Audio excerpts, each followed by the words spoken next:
of all, I'd like to apologize specifically to Dimitri if the title of this video caused any sort of existential crisis. Beyond that, the purpose of this video is to examine not necessarily what makes Klokov the powerhouse athlete he is, but what doesn't, and how he managed to build a successful career regardless.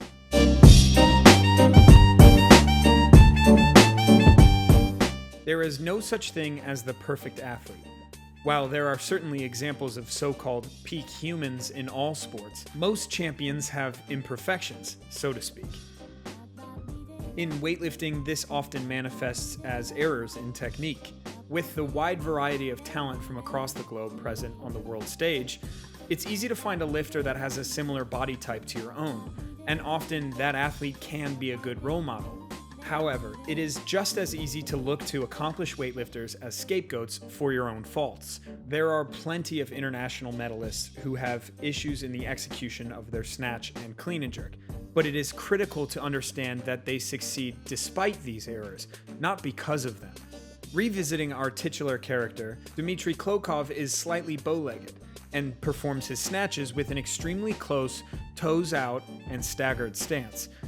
To most coaches, this is unquestionably incorrect, but this is what allows him to lift the most weight possible.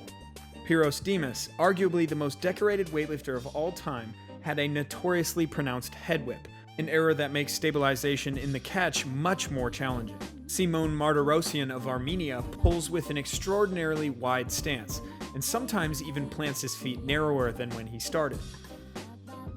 On paper, and when not attributed to the respective lifter, these things would be considered faults in technique by any competent coach, and that coach would be right to correct these faults. The critical difference is that for these Olympians and world champions, who in some cases have been competing longer than most of us have even known what a barbell is, trying to fix their errors would be more trouble than what it's worth.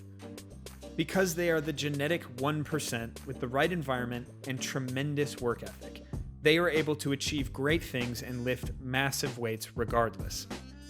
You cannot assume that your head whip or poor footwork is a passable exception because you've seen someone else do it in a HookGrip video. Shout out HookGrip.